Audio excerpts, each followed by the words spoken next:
Alors depuis 2 ans et demi, la municipalité est engagée avec le CIAN sur un projet de réseau de chaleur. Un réseau de chaleur qui va générer de l'eau chaude. L'objectif, c'est d'avoir un dispositif qui permette de remplacer les énergies fossiles actuellement utilisées sur les bâtiments municipaux, les bâtiments publics et également certains privés, par une énergie renouvelable et locale.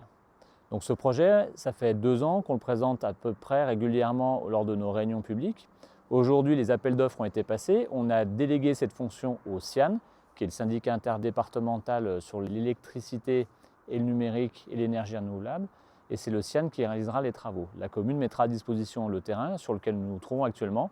Donc le site retenu pour le réseau de chaleur est à proximité du gymnase des Fises et du gymnase de Varins, à proximité du collège également, où on a intégré la future gare routière qui sera faite dans le cadre de la rénovation du collège.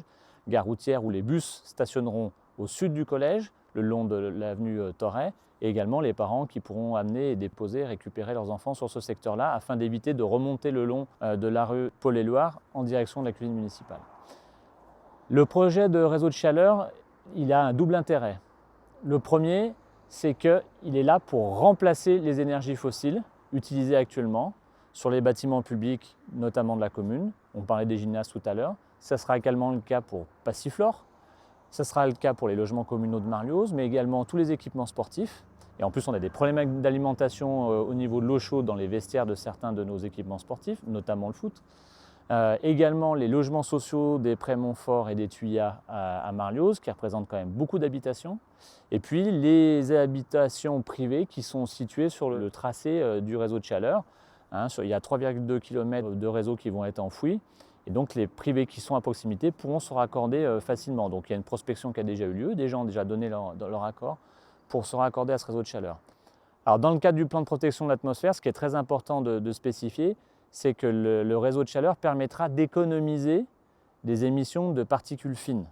Les particules fines PM10 et particules fines PM2,5. Donc par rapport aux émissions actuelles du territoire, du secteur qui va être couvert par le réseau de chaleur, la chaufferie bois-gaz permettra d'économiser 10 kg, donc moins de particules fines émises par rapport à aujourd'hui, en sachant que dans ce calcul, on a intégré les 160 chambres des 2 hôtels qui vont être construits à côté.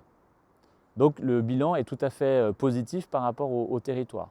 Ce qu'il faut préciser, c'est que les filtres qui vont être installés sur la chaufferie sont au-delà de la norme. La norme française, c'est 30 microgrammes par mètre cube.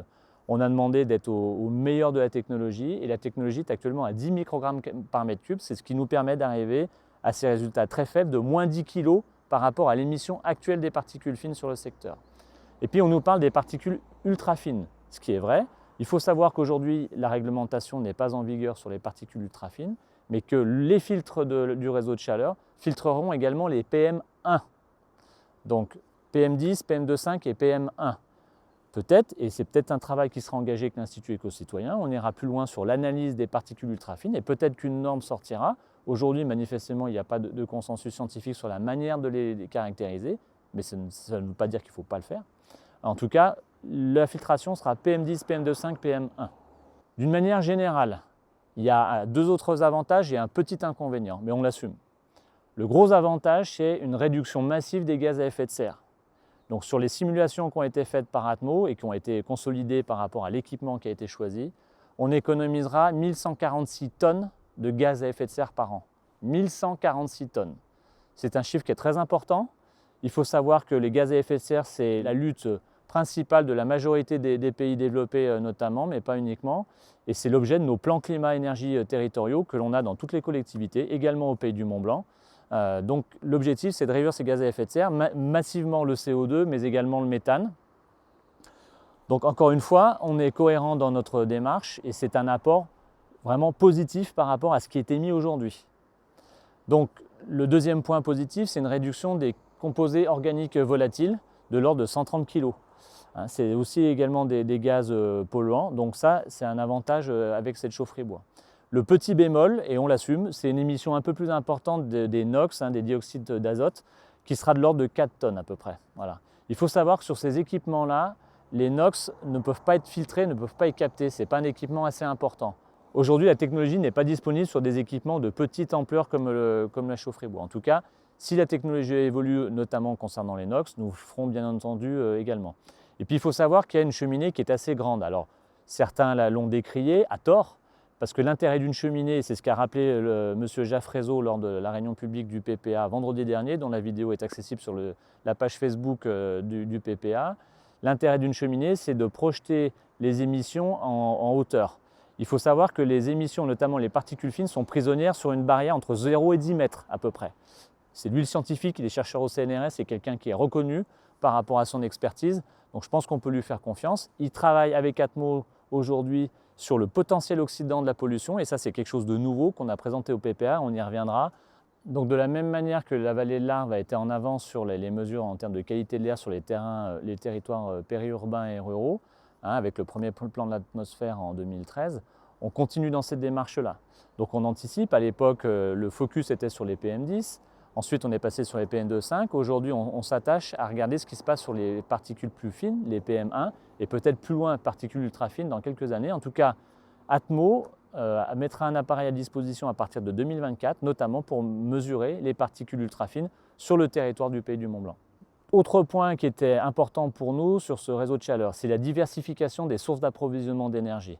Tout le monde connaît le contexte très compliqué que l'on vit aujourd'hui, notamment en raison de problèmes géopolitiques. La guerre en Ukraine qui a massivement réduit les émissions et les consommations de gaz en Europe, et c'est très bien quelque part. Le conflit au Moyen-Orient actuel et puis la politique des pays de l'OPEP qui a réduit massivement la production d'hydrocarbures pour faire monter les prix, et on le voit aujourd'hui chacun à la pompe. Donc on prépare l'avenir, c'est important, et de diversifier nos sources d'approvisionnement, notamment sur nos bâtiments communaux. On a fait le choix du biogaz, c'est-à-dire du gaz un peu plus cher, mais produit à partir de méthanisation, sur le territoire national bien entendu. Et cette chaufferie, elle sera alimentée au bois. Alors quel type de bois? Contrairement à ce qui est dit, ce n'est pas du bois qui est coupé spécifiquement pour les chaufferies. Ça ne se fait pas en Haute-Savoie. Le bois qui est utilisé, c'est ce qu'on appelle les sous-produits, les déchets issus des coupes, notamment pour le bois d'œuvre, dans les différentes forêts du territoire. On a un périmètre d'approvisionnement qui sera aux alentours de 100 km dans un premier temps, parce que la filière n'est pas encore assez organisée, et c'est ce à quoi on travaille avec d'autres collectivités, et notamment la filière bois locale. Un périmètre de 100 km qui nous amène aux frontières de la Haute-Savoie avec la proximité de l'Ain et du Jura. Et dans un deuxième temps, dans les contrats que l'on a passés, on aura une filière d'approvisionnement qui sera plus proche de l'ordre de 50 km dans quelques années. C'est la raison pour laquelle on s'est engagé, la municipalité, aux côtés des Ouches et de Saint-Gervais, sur la route forestière du Châtelard au col de Vose. Pourquoi? Cette route, elle est un exemple au niveau de la région Auvergne-Rhône-Alpes, elle a un rôle très important en termes de gestion de la forêt. Une forêt, ça s'entretient, contrairement à ce que l'on peut penser ou ce qui est dit à tort. Une forêt, ça s'entretient et la main de l'homme est nécessaire. Pourquoi? Pour éviter qu'elle s'effondre. Donc aujourd'hui, on a une forêt sur le secteur du Prarion et Tête-Noire qui est essentiellement de monoessence, avec des épicéas qui commencent à être âgés, avec le scolite qui fait beaucoup de dégâts, et chacun peut le constater aujourd'hui, le nombre d'arbres secs dans la forêt que ça représente. Et il n'y a pas très longtemps, il y a eu une réunion avec le service d'incendie de Haute-Savoie qui a montré que le département était en alerte incendie depuis 3 ans et de plus en plus fréquemment. Donc c'est très important de gérer davantage nos forêts et de travailler sur les essences. Pour l'adapter au réchauffement climatique, qui nous gagne et qui est 2 à 3 fois plus rapide dans les Alpes, il faut quand même le rappeler. Donc de choisir les essences qui permettront d'anticiper demain l'évolution de la température. C'est ce qui est fait par l'ONF avec l'implantation du chêne pubescent par exemple, pour remplacer les épicéas à certaines altitudes. Donc le réseau de chaleur, il intégrera la production de bois local et de bois déchiqueté, ce qui est laissé après l'utilisation du bois, notamment pour le bois d'œuvre. Et ce qui est important de rappeler, et que certains l'oublient assez volontairement, c'est que le bois qui est consommé aujourd'hui en Haute-Savoie, que ce soit pour la fabrication de bâtiments ou même pour le bois de chauffage, est importé. Et notamment dans le bâtiment, donc c'est pareil, la filière bois qui nous le dit, 70% du bois qui est consommé en Haute-Savoie est importé des pays extérieurs, des pays du nord de l'Europe ou des pays de l'Est, 70%.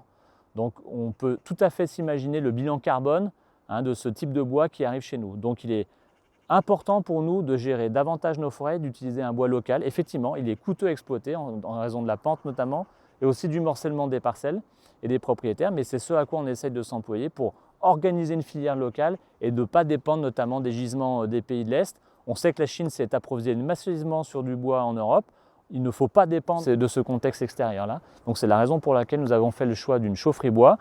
Les études de faisabilité, de préfaisabilité ont été faites par le CIAN par rapport à la géothermie. Ce n'est pas applicable sur ce secteur-là.